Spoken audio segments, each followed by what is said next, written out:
بسم اللہ الرحمن الرحیم۔ السلام علیکم ناظرین، عرفان ہاشمی آپ کو پروگرام دو ٹوک میں لندن سے خوش آمدید کہتا ہوں، اور اسلام آباد سے میرے ساتھ موجود ہیں ابراہیم راجہ صاحب۔ راجہ صاحب السلام علیکم۔ وعلیکم السلام۔ راجہ صاحب، تین خبروں پر تفصیل سے بات کریں گے۔ پہلی خبر، عمران خان کی نااہلی کے بعد army chief general Qamar Javed Bajwa کی ایک سرگرمی کے متعلق ایک انکشاف ہوا، ایک خبر آئی ہے، اس کی تفصیل پروگرام میں شامل کریں گے۔ اور پھر طاقتور شخصیت کی آڈیو کے متعلق ایک انکشاف ہوا ہے۔ یہ انکشاف کس نوعیت کا ہے، اسے بھی پروگرام میں سننے والوں کے سامنے رکھیں گے۔ اور پھر بنگالہ سے جو خبریں آ رہی ہیں وہ کوئی اچھی نہیں ہیں۔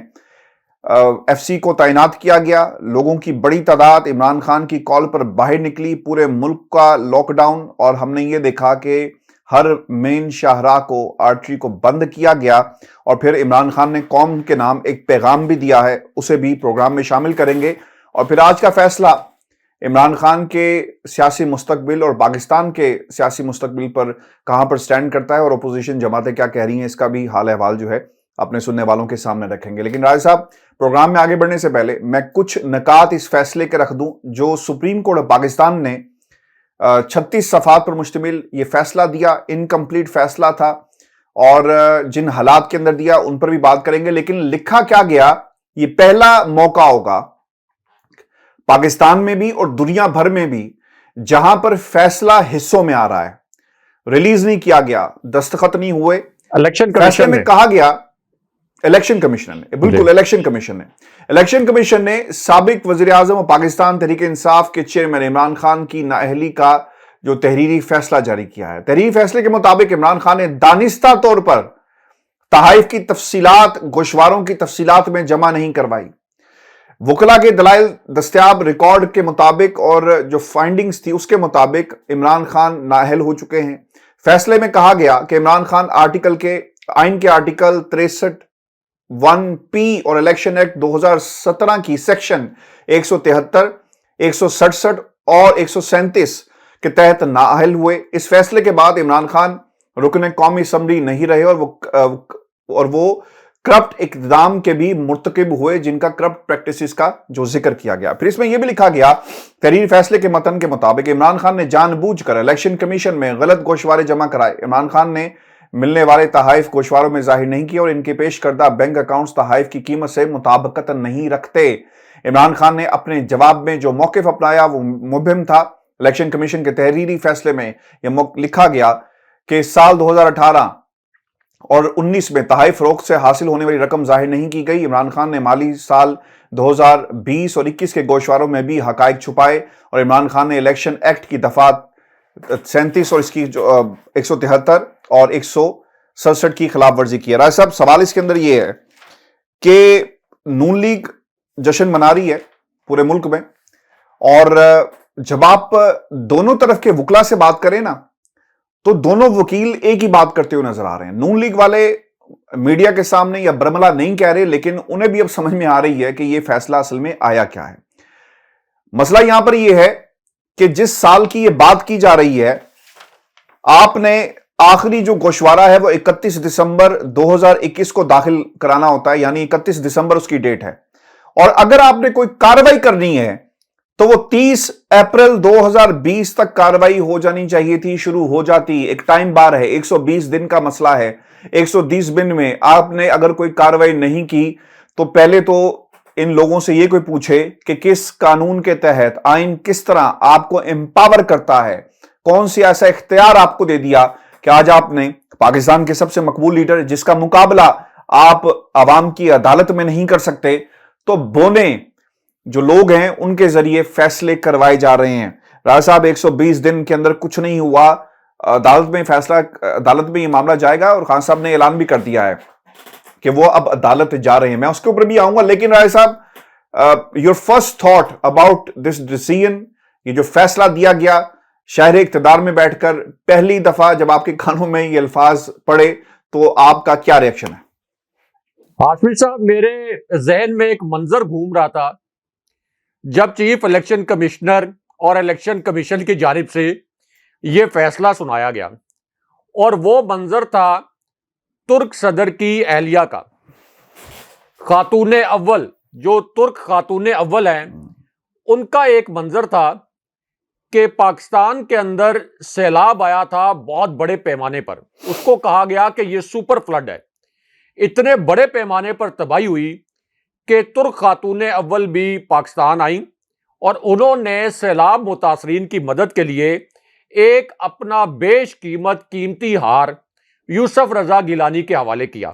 یوسف رضا گیلانی اس وقت پرائم منسٹر تھے. انہوں نے کہا کہ اس ہار سے آپ ان متاثرین کی مدد کریں. ہاشمی صاحب، پرائم منسٹر آف پاکستان یوسف رضا گیلانی جو کہ اس وقت بھی سینیٹر ہیں، اب انہوں نے وہ ہار چوری کر لیا. یعنی پاکستان کے اندر تو عدالتیں ان کی چوری کئی مرتبہ پکڑ چکی ہیں، انہیں سزائیں سنا چکی ہیں. وہ الگ بات ہے کہ بعد میں یہ ڈیل کر کے یا اپنے اثر و رسوخ سے یہ ریلیف لے لیتے ہیں. لیکن ترک خاتون اول کا ہار یوسف رضا گیلانی نے چوری کر لیا.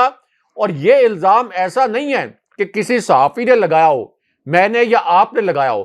بعد میں ہاشمی صاحب FIA نے یوسف رضا گیلانی سے کئی سال کی تحقیقات کے بعد وہ ہار ریکور کیا. تو آپ اس سے اندازہ لگا لیں کہ جو غیر ملکی طائف ہیں اس کے اوپر کس قسم کی لوٹ مار ہوتی رہی. شوکت عزیز کو مالدیپ جیسے ممالک سے جو ہاشمی صاحب ریشمی رومال ملے تحفوں کے طور پر، شوکت عزیز نے وہ رومال تک نہیں چھوڑے جب وہ پرائم منسٹر تھے. اور جتنے ان کو طائف ملے اونے پونے داموں لے کر وہ یہاں سے رفو چکر ہو گئے. اسٹیبلشمنٹ نے ایک بریف کیس ان کے ہاتھ میں تھمایا تھا جو سابق صدر پرویز مشرف کی اسٹیبلشمنٹ تھی، ان کو یہاں پہ لا کے امپوز کیا گیا. جیسے ہی ان کی وزارت عظمیٰ گئی، بریف کیس انہوں نے بند کیا، یہاں سے چلے گئے. اس کے بعد سے آج دن تک شوکت عزیز واپس نہیں آئے. اور ہمارے کیسے کیسے ہمارے جو سیکیورٹی سے ریلیٹڈ جو سیکرٹس ہیں وہ شوکت عزیز کے پاس نہیں ہوں گے، جو کہ سارے اس وقت کمپرومائزڈ ہو چکے ہیں. ظاہر ہے کہ وہ امریکہ کے اندر بیٹھے ہوئے ہیں. سابق صدر پرویز مشرف جو انہوں نے توشہ خانہ سے لوٹ مار کی، اس کی ایک اپنی مثال ہے. یعنی وہ بھی تمام طائف اونے پونے داموں لے کر یہاں سے فرار ہو گئے. اچھا، اب آ جائیں یہ جو میاں نواز شریف اور آصف علی زرداری نے کیا. توشہ خانہ کے جو قوانین تھے ان کے تحت اگر آپ کو بیرون ملک سے گاڑیاں ملتی ہیں تو وہ آپ اپنے پاس نہیں رکھ سکتے. ڈیوڈ کیمرون کو ایک ماؤنٹین بائک چائنا نے تحفے میں دینے کی کوشش کی تھی، لیکن ڈیوڈ کیمرون جب پرائم منسٹر تھے تو انہوں نے یہ کہہ کر منع کر دیا کہ ہمارا یعنی جو توشہ خانہ جس طرح سے پاکستان کے اندر ہے تو ایک مخصوص قیمت جو اس کی ادا کرنی پڑتی ہے، میں وہ قیمت بھی ادا نہیں کر سکتا. اور دوسرا اس کے اوپر بڑے سوالات کھڑے ہو جائیں گے اگر یہ میں نے ماؤنٹین بائک اپنے پاس رکھ لیا. اچھا، اسی طرح جو سابق امریکی صدر اوباما تھے ان کو سعودی عربیہ سے اور قطر سے انہیں اور ان کی اہلیہ کو سونے کی تلواریں دی گئی تھی. اچھا، اب آصف علی زرداری اور میاں نواز شریف کے خلاف جو توشہ خانہ ریفرنس کا کیس چلا تھا اس میں تو میاں نواز شریف کو عدالت نے مفرور اور اشتہاری قرار دیا. پہلی مرتبہ یہ ہوا کہ انہوں نے قانون توڑا اور بیش قیمت گاڑیاں، اربوں روپے کی جو گاڑیاں ہیں، توشہ خانہ کا قانون توڑ کے وہ گاڑیاں اپنے پاس رکھ لی. وہ پھر اشتہاری اور مفرور بھی قرار پائے. لیکن اب سب کو پتا ہے کہ چونکہ ایک ڈیل کے تحت یہ دوبارہ سے یہاں پر مسلط کر دیے گئے ہیں، اس لیے اب ان ریفرنسز کا کوئی ذکر نہیں کرتا. اب آ جائیں کہ عمران خان صاحب کے اوپر کس قسم کا انہوں نے بھونڈا الزام لگایا. ایک تو ہاشمی صاحب، توشہ خانہ کے جو قوانین عمران خان صاحب نے تبدیل کیے اس میں پہلے تو یہ تھا کہ اگر آپ کو کوئی غیر ملکی تحفہ ملے تو اس کی تقریباً کوئی 10% تک آپ جو ہے اس کی کل قیمت لگوائیں اور 10% حصہ ادائیگی کر کے اس کو اپنے پاس رکھ لیں. لیکن خان صاحب نے یہ جو قانون تھا اس کو تبدیل کروایا اور یہ قیمت وہ لے گئے 25% تک.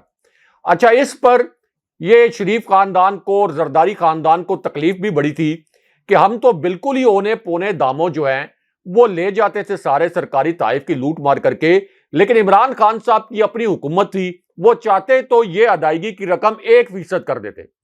لیکن انہوں نے 2.5 گنا تک یہ رقم بڑھائی. اب ہاشمی صاحب یہ جو ریفرنس ہے یہ کوئی ریفرنس ایسا نہیں تھا کہ کہیں پہلے کسی عدالت کے اندر یہ کیس چلا ہو, وہاں سے انہوں نے الیکشن کمیشن کو ریفر کیا ہو, یا جس طرح سے سپریم جوڈیشل کاؤنسل کے اندر کوئی ریفرنس آتے ہیں آئینی عہدیداروں کے متعلق. یہ تو ہاشمی صاحب پی ڈی ایم کے جو ایم این ایز تھے انہوں نے راجہ پرویز اشرف کو بھیجا, اسپیکر قومی اسمبلی کو. اور راجہ پرویز اشرف کون؟ جن کی شہرت ہے راجہ رینٹل, جنہوں نے اتنی نہیں, کرپشن کی. وہ رائے صاحب ان سے بالکل کی انہوں نے, ان سے ان کے حوالے سے یہ بھی آج کہا گیا نا, پیپلز پارٹی سے سوال ہوا اور ان سے کہا گیا کہ کیا آپ خوش ہیں عمران خان کو نااہل کر دیا گیا. انہوں نے کہا جی خوشی کی تو کوئی بات نہیں ہے, نااہلی کسی سیاستدان کی نہیں ہونی چاہیے. پھر ان سے یہ سوال کیا گیا کہ آپ راجہ ریاض صاحب جو ہیں وہ زرداری صاحب کے حوالے سے کیا اسی طرح کا ریفرنس فوری بھیجیں گے, نواز شریف کے حوالے سے فوری بھیجیں گے؟ تو اس کا ان کے پاس جواب نہیں تھا. جی تو یہ تو یعنی اتنی ملی بھگت تھی کہ پی ڈی ایم کے ایم این ایز نے راجہ اشرف کے ذریعے, راجہ پرویز اشرف کے ذریعے جو اسپیکر قومی اسمبلی بنے ہوئے ہیں ان کے ذریعے یہ ریفرنس بھجوایا الیکشن کمیشن میں. یعنی سارے اپنے کردار, پورے ڈرامے کے اندر کوئی بیرونی کردار نہیں ہے, سارے اپنے کردار الیکشن کمیشن کو بھجوایا اور وہاں سے عمران خان صاحب کو نااہل کروانے کے لیے ایک سازش رچائی گئی. اچھا, اب جب پہلی مرتبہ یہ فیصلہ سنایا گیا اور پہلی مرتبہ جب اس کے متعلق خبر چلی تو اس وقت یہ واویلا کیا گیا کہ عمران خان صاحب کو تاحیات نااہل کر دیا گیا ہے. اب ظاہر ہے کہ جو گریٹر پلان ہے, گریٹر پلان تو یہی ہے کہ عمران خان صاحب کو تاحیات نااہل کروایا جائے. لیکن ہاشمی صاحب اس کے گراؤنڈز اتنے کمزور ہیں اس فیصلے کے کہ اگر صرف اس بنیاد پر عمران خان صاحب کو صرف ایک ٹرم کے لیے بھی نااہل کیا جائے تو اس کا مطلب یہ ہے کہ آپ کی پوری پارلیمنٹ, آپ کا پورا سینٹ, آپ کی تمام صوبائی اسمبلیوں کے تمام ارکان اس معیار کے اوپر نااہل ہو جائیں گے. اچھا, اس کے بعد اب الیکشن کمیشن نے اپنے لیے عدالت کے اندر ایک سپیس رکھنے کی کوشش کی. انہوں نے کہا کہ چلے ہم نااہل تو کرتے ہیں لیکن ایک ٹرم کے لیے کرتے ہیں, کیونکہ یہ پتا تھا کہ کسی بھی عدالت کے اندر میرٹ پر یہ فیصلہ 2 گھنٹے تک بھی نہیں کھڑا ہو سکتا. سلمان اکرم راجہ جو شریف خاندان کے انتہائی قریبی ساتھی ہیں, ان کے بڑے بڑے کیسز انہوں نے لڑے ہیں, ہمیشہ ان کے وکیل رہے ہیں, انہوں نے کہا کہ یہ اتنا مضحکہ خیز فیصلہ ہے کہ مجھے تو سمجھ نہیں آ رہی کہ الیکشن کمیشن اس فیصلے میں اصل میں کہنا کیا چاہ رہا ہے. اچھا, پھر ہاشمی صاحب عمران خان صاحب تو پہلے ہی استعفیٰ بھی دے چکے تھے نیشنل اسمبلی کی سیٹ سے. جب انہوں نے 6 سیٹیں جیت بھی لیں تو اس وقت بھی نیشنل اسمبلی کی, جب انہوں نے یہ کہا کہ میں تو اوتھ ہی نہیں اٹھاؤں گا, تو اب ایک صرف اور صرف نیریٹو دینے کے لیے کہ جس طرح سے میاں نواز شریف بددیانتی پر, کرپشن پر نااہل ہوئے, تو پی ڈی ایم کو ایک نیریٹو دینے کے لیے عمران خان صاحب کو ایسے کاغذ کے اوپر نااہل کیا گیا, یعنی تاکہ یہ صرف ایک بیانیہ بنا سکیں. خود الیکشن کمیشن اور پی ڈی ایم کو بھی پتا ہے کہ یہ فیصلہ کسی بھی عدالت میں میرٹ کے اوپر اگر عدالتیں مرعوب نہ ہو تو 2 گھنٹے بھی نہیں کھڑا ہو سکتا. پھر اب اس فیصلے کے نتیجے میں یہ بھی پتا چل گیا کہ عمران خان صاحب اگلا الیکشن جو بھی جس وقت بھی ہوگا اس کو لڑنے کے اہل بھی ہیں اور دوبارہ سے وہ پارلیمنٹرین بھی بن سکتے ہیں. لیکن اس کا پھر بھی یہ مطلب نہیں ہے کہ یہ کوئی فیصلہ عمران خان صاحب کے خلاف کوئی ٹھیک فیصلہ دیا گیا ہے. اچھا راج صاحب, اس میں نا ایک تو یہ مدت کے بارے میں سوال کیا جا رہا ہے, عدالت کا, الیکشن کمیشن کا یہ مینڈیٹ نہیں تھا, اس کے حوالے سے ذرا بتا دیں. اور پھر دوسری طرف آپ نے اگر نوٹ کیا ہو تو ایک ممبر صاحب نہیں آئے تھے, اور جو دونوں طرف کے وکیل ہیں وہ جو انہوں نے کیٹیگوریکلی الفاظ استعمال کیے ہیں وہ یہ کہتے ہیں کہ اس فیصلے کا کوئی سر پیر نہیں ہے, کنفیوز فیصلہ تھا, آئین کو کس طرح استعمال کرنا ہے, شکوں کو کس طرح استعمال کیا گیا پتہ ہی کسی کو نہیں تھا, اور ایک اجلت میں یہ فیصلہ دیا گیا ہے کسی کی فرمائش کے اوپر. آپ کو یاد ہوگا مریم نواز یہ کہتی رہی کہ جب تک level playing field Imran Khan کو نااہل نہیں کریں گے تو لیول پلینگ فیلڈ جو ہے وہ نہیں دی جائے گی. اور پھر اس کے بعد اب پاکستان تحریک انصاف کی طرف سے باقاعدہ طور پر اعلان بھی کیا گیا ہے, اور اس اعلان کے اندر یہ کہا گیا کہ ہم اس کو عدالت کے اندر لے کے جائیں گے, اور اب عدالت میں اسے لے جانے کے لیے حکمت عملی طے کی جا رہی ہے. اگر کاپی موجود ہوتی تو شاید اسے آج ہی عدالت میں چیلنج کر دیا جاتا اور اس میں جو سب سے اہم بات ہے رائے صاحب، آپ نے ثابت کرنا ہے ٹرائل ہوگا، فوجداری مقدمہ، جس طرح رانا ثناء اللہ نے کہا اور پھر مریم اسے انڈورس کرتی ہوئی نظر آتی ہیں، ایک لوور عدالت کے اندر یہ کیس چلے گا. اور لوور عدالتوں کے حالات تو آپ کو معلوم ہی ہیں کہ وہاں پر کسی بھی جج کو انفلوئنس کرنا، اس کی آڈیو ویڈیو بنا لیں تو آپ اپنی مرضی کے فیصلے، ہاؤس آف شریف پہلے بھی کرواتی رہی ہے، جج ارشد ملک ہو یا کوئی اور ہو، تو وہاں سے فیصلے آ جاتے ہیں. وہاں سے پھر کہا یہ جا رہا ہے کہ فیصلہ لیا جائے گا، اور فیصلہ لینے کے بعد عمران خان کے حوالے سے تاحیات نااہلی کی جو ہے وہ بات شروع کر دی جائے گی. لیکن اگر یہ ہائی کورٹ اسے اڑا دیتی ہے تو پھر یہ لوور کورٹ اس کے اوپر کاروائی نہیں کر سکتی.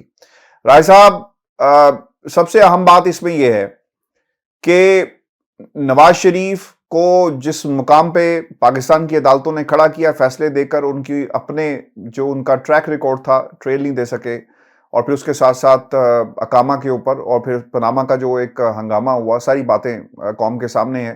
اب یہ کہتے ہیں کہ اگر تاحیات نااہلی کروا دی گئی تو پھر یہ سپریم کورٹ جائیں گے، اور وہاں پر سپریم کورٹ میں جائیں گے اور تاحیات نااہلی کی شک کے اوپر بحث ہوگی، تو اس کا فائدہ نواز شریف کو بھی ہوگا اور پھر الٹیمیٹلی عمران خان صاحب کو بھی ہوگا. تو اب یہ گیم کھیلی جا رہی ہے.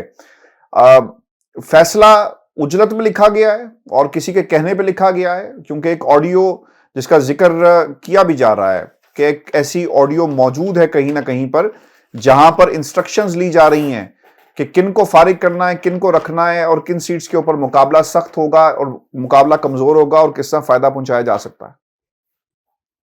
دیکھیں ہاشمی صاحب، یہ فیصلے کا جو اسکرپٹ رائٹر ہے، جو لکھے لکھائے فیصلے عموماً بھیجتا ہے عدالتوں کو بھی اور اسی طرح الیکشن کمیشن کو بھی، یہ اسکرپٹ رائٹر بڑا نالائق ہے، بہت نالائق قسم کا یہ اسکرپٹ رائٹر ہے، اور اس کو تو کان پکڑوا دینے چاہیے. ابھی جو عمران خان صاحب نے آڈیو کی بات کی ہے، اس میں عمران خان صاحب نے یہ بتایا کہ چیف الیکشن کمشنر اور شریف خاندان اور نون لیگ کی قیادت، ان کی ایک آڈیو سامنے آئی. خان صاحب نے بتایا کہ یہ جو آڈیو ہے اس میں ڈسکس یہ کیا جا رہا تھا کہ کس طریقے سے جو حلقے جہاں پر 2018 کے انتخابات میں تحریک انصاف کی جیت کا مارجن کم تھا، وہاں پر ہم ضمنی الیکشن کروائیں تاکہ یہ جو ابھی ضمنی الیکشن ہو یہاں پر عمران خان صاحب کو بڑا ٹف ٹائم ملے. تو اس میں الیکشن کمیشن پورے طریقے سے ملا ہوا تھا. پھر مریم نواز کی وہ آڈیو بھی موجود ہے کہ الیکشن کمیشن سے دیکھیں کہ کیسے نااہل ہو جائیں گے عمران خان. تو اس کا مطلب یہ ہے جو مریم نواز کی آڈیو ہے اور جو ان کا کانفیڈنس ہے، اس کا پورا مطلب یہ ہے کہ ان کا رابطہ تھا چیف الیکشن کمشنر کے ساتھ، اور چیف الیکشن کمشنر کے ساتھ اپنی بات چیت اور رابطوں کی بنیاد پر ہی وہ یہ کہہ رہی تھی کہ عمران خان الیکشن کمیشن سے نااہل ہو جائیں گے. تو اگر یہ آڈیو بھی سامنے آ گئی ہے، عمران خان صاحب بار بار ان ملاقاتوں کا ذکر کر رہے ہیں جو کہ حمزہ شہباز اور مریم نواز سے چیف الیکشن کمشنر نے کی ہیں، لیکن چیف الیکشن کمشنر ایک مرتبہ بھی یہ کہتے ہوئے نہیں پائے گئے اور ایک مرتبہ بھی انہوں نے یہ نہیں کہا کہ میں عمران خان کو عدالت میں لے کے جاؤں گا. یہ الزامات غلط ہیں. خان صاحب تو پچھلے 6 مہینے سے یہ بتا رہے ہیں کہ چیف الیکشن کمشنر کی شریف خاندان کے ساتھ ملاقاتیں ہو رہی ہیں، لیکن چیف الیکشن کمشنر کی جانب سے اور الیکشن کمیشن کی جانب سے اس کی کوئی وضاحت نہیں آ رہی. اور اب تو یہ ایک اوپن سیکرٹ ہے. جس طرح سے یہ ایک اوپن سیکرٹ ہے کہ عمران خان صاحب کی حکومت اسٹیبلشمنٹ نے گرائی، اسی طرح یہ بھی ایک اوپن سیکرٹ ہے کہ الیکشن کمیشن اس وقت پی ڈی ایم کے ساتھ ملا ہوا ہے، یعنی اس کے اندر کسی کو کسی قسم کا کوئی ابہام نہیں ہے. لیکن ہاشمی صاحب، اب یہاں پر جس طرح سے عمران خان صاحب کہتے ہیں کہ ایک بیرونی سازش ہوئی، اور عمران خان صاحب کا ہمیشہ تاثر یہ ہوتا ہے کہ ان کی حکومت گرانے کے پیچھے اسٹیبلشمنٹ تھی. اب جس طریقے سے عمران خان صاحب جو پاکستان کے سب سے پاپولر لیڈر ہیں، جن کی پاکستان کے اندر پاپولیرٹی اس طرح کی ہے کہ 75% عوام عمران خان صاحب کے ساتھ کھڑے ہیں، 3/4 نتائج جو انتخابات کے آئے ہیں وہ عمران خان صاحب کے حق میں ہیں، تمام سرویز یہ کہہ رہے ہیں.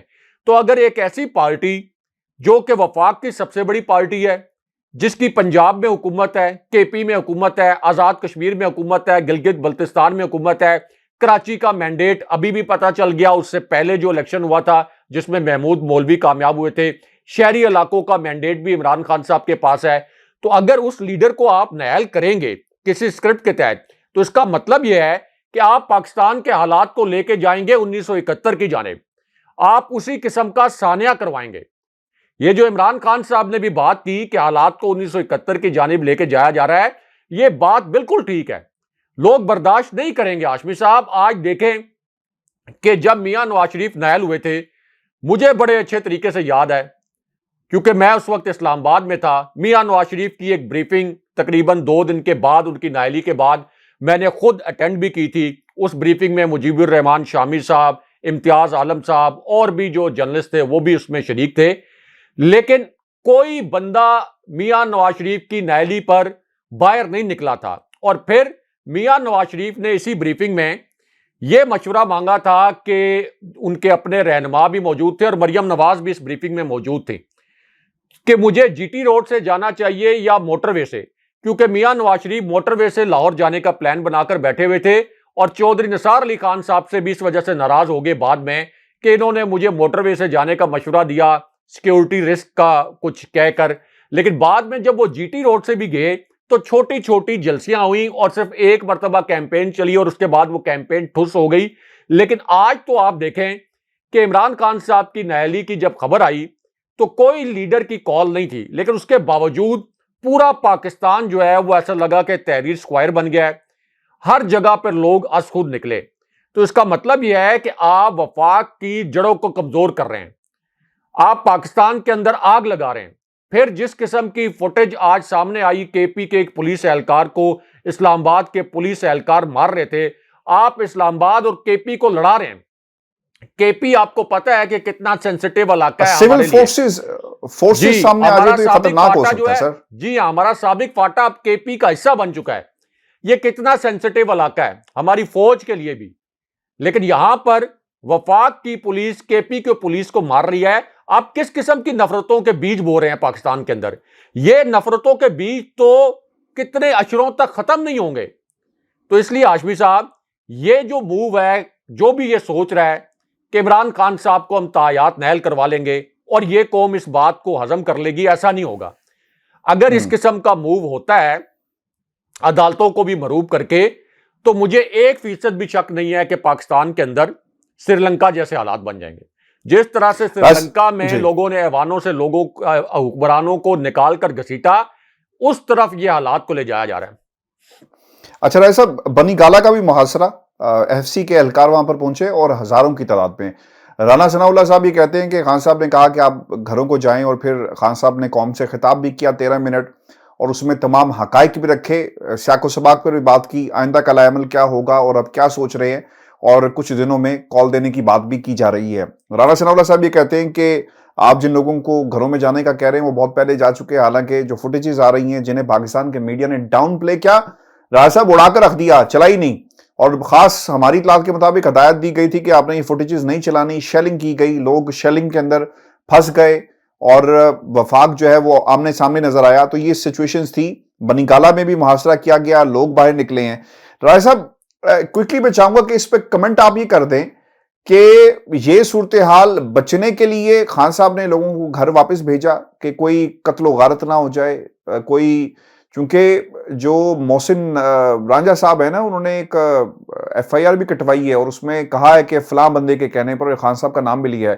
کوئی انسیڈنٹ ہو سکتا ہے, کیونکہ انسیڈنٹ اسی طرح بنائے جاتے ہیں جس کو بعد میں استعمال کیا جاتا ہے. ہم نے بھٹو کے پھانسی ہوئی اور جو کیس تھا اس میں یہ دیکھ رہی ہے بات. دیکھیں ہاشمی صاحب, کیونکہ میں اسلام آباد میں رہتا ہوں تو فیض آباد میں تو بڑی خوفناک قسم کی شیلنگ کی گئی ہے. آنسو گیس کے بڑے خوفناک شیل برسائے گئے ہیں. پھر اسلام آباد کا جو ریڈ زون ہے وہاں پہ صرف ایک چھوٹا سا راستہ کھلا ہوا تھا ریڈ زون کے اندر, سپریم کورٹ اور پارلیمنٹ ہاؤس اور پرائم منسٹر ہاؤس کی جانب جانے والا, وہاں بھی درجنوں کنٹینر لگا کر انہوں نے بند کر دیے. پھر ایف سی کو بھیج کر بنی گالا میں ایک پیغام یہ دیا گیا کہ اسٹیبلشمنٹ جو ہے ہمارے ساتھ کھڑی ہے. حالانکہ اس پر فوجی قیادت کو نوٹس لینا چاہیے. ایف سی چونکہ فوج کا حصہ ہے, رینجرز بھی فوج کا حصہ ہے, تو کسی بھی صورت پاک فوج اور پاک فوج کے جو ذیلی ادارے ہیں جیسے ایف سی اور رینجرز, ان کو اس امپورٹڈ حکومت کے جو سیاسی مقاصد ہیں ان کے لیے استعمال نہیں ہونے دینا چاہیے. اب ہاشمی صاحب جو آپ نے کہا کہ عمران خان صاحب نے کیوں احتجاج کی کال جو ہے یا ان کو کیوں کہا کہ لوگ پرامن طریقے سے واپس چلے جائیں، تو سارے کارڈز جو ہیں وہ ایک دن میں نہیں کھیلے جاتے. سارے کارڈز عمران خان صاحب نے ایک دن میں نہیں کھیلنے. اسٹیبلشمنٹ کو یہ پیغام دینا تھا، پی ڈی ایم کو یہ پیغام دینا تھا کہ دیکھیں لوگ کتنی بڑی تعداد میں از خود نکل آئے ہیں، اور اصل میں تو عمران خان صاحب کے پاس جو ترک کا پتہ ہے، جو فتح کا کارڈ ہے، وہ تو لانگ مارچ ہے. تو اس لیے تمام جو توانائیاں ہیں وہ عمران اس پہ خان لگانی صاحب چاہیے. لانگ مارچ میں استعمال کریں گے. ابھی کوئی ایکسکیوز یہ پی ڈی ایم کی حکومت یا ادارے بنا کر نہیں دینا چاہیے. لانگ مارچ کے حوالے سے سپریم کورٹ میں نہ چلے جائیں یا کوئی اس طرح کا بہانہ نہ بنا لیں کہ وہاں سے کوئی اس قسم کا آرڈر آ جائے کہ لانگ مارچ کے اوپر کوئی قدغن وغیرہ لگائی جائے، کیونکہ یہ لانگ مارچ ڈیسائسو ہوگا. اتنی بڑی تعداد میں لوگ آ جائیں گے. ابھی بے شک ادارے کہتے رہیں کہ ریڈ زون میں نہیں جانے دیں گے یا ڈی چوک میں نہیں جانے دیں گے، جس طرح کی مبینہ اطلاعات پھیلائی جا رہی ہیں واٹس ایپ میسیجز پہ، اس وقت کوئی ادارہ اس سچویشن کو کنٹرول نہیں کر پائے گا. اچھا میں کوئکلی چاہوں گا، کیونکہ خبر ایسے چلی تھی کہ یہ سیٹ اب خالی ہوگی، جو خان صاحب کی سیٹ تھی وہ خالی ہو گئی ہے. تو راجہ صاحب جو باقی 6 سیٹوں سے جیتے، کوئی ہے انفارمیشن ہمارے پاس کہ الیکشن کمیشن نے کوئی نوٹیفیکیشن ان کی جیت کا جاری کیا اس سے پہلے کہ نہیں؟ دیکھیں آشفی صاحب، ایک خبر تو army chief general Qamar Javed Bajwa کے متعلق آئی ہے. جو اچھا. Army chief general Qamar Javed Bajwa نے ایک خطاب کیا ہے آج ہی کے دن. یعنی ایک طرف الیکشن کمیشن سے عمران خان صاحب کی نااہلی ہوئی، اور دوسری جانب army chief general Qamar Javed Bajwa کے خطاب کے متعلق بڑی بڑی ہیڈ لائنز چلیں. اور اس خطاب میں army chief general Qamar Javed Bajwa نے ایک تو یہ کہا، پورے کہ لفظ میں بتائیے گا ایکسٹینشن نہیں کیا لوں کہا گا. ہے. ایک تو انہوں نے یہ کہا کہ میں ایکسٹینشن نہیں لوں گا اور 5 ہفتے میں گھر چلا جاؤں گا. دوسرا انہوں نے یہ کہا کہ فوج کا سیاست سے کوئی لینا دینا نہیں ہے، اور فوج کا فیصلہ یہ کہ اب ہم سیاست سے دور رہیں گے. نہیں یہ نہیں کہا.